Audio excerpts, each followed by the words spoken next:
Hello and welcome back to week 3 of the Art Song Special Topics course.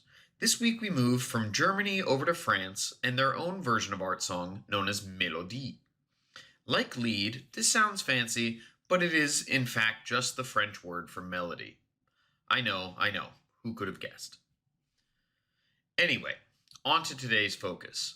French Mélodie spans from Berlioz to Poulenc according to the Kimball. Mélodie is a distinction between the classical form from the popular songs known as chansons. Chanson also describes fine art choral music, but at any rate, we aren't worrying about that. Mélodie descended from the 18th century Romance. Three factors led to the emergence of Mélodie in 19th century France: a decline in the artistic level of the Romance, introduction of Schubert's Lieder, which were incredibly popular and widely published and distributed, and a new wealth of poetry that called for new compositional techniques and styles. Hector Berlioz was the first to use the term mélodies. His early songs were strophic and in a romantic style. Berlioz's Les Nuits d'été, published in 1841, was the first cycle of mélodie. This cycle consisted of 5 songs with a close synthesis between text and music. Early mélodie composers used poetry by Théophile Gautier, Victor Hugo, and Charles Baudelaire. Another popular set of poets were known as Parnassian poets. These Parnassian poets were inspired by the clarity of form in Greek poems. It wasn't until Paul Verlaine that mélodie poetry would come into its own.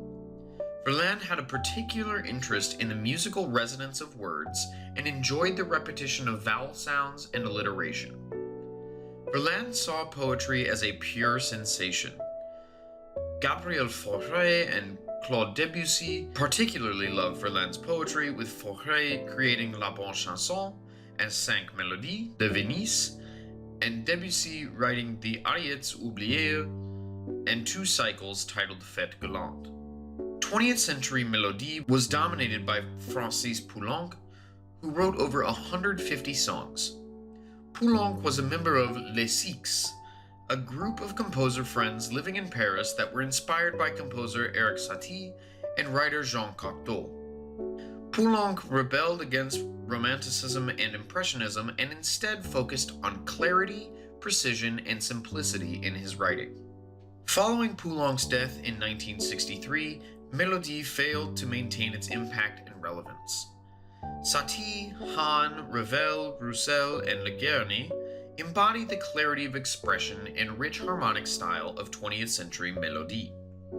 Leguerny wrote his last song in 1964, a year after Poulenc's death.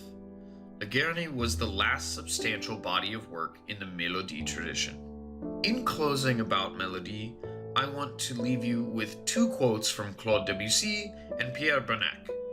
Debussy said, "Clarity of expression, precision, and concentration of form are qualities peculiar to the French genius."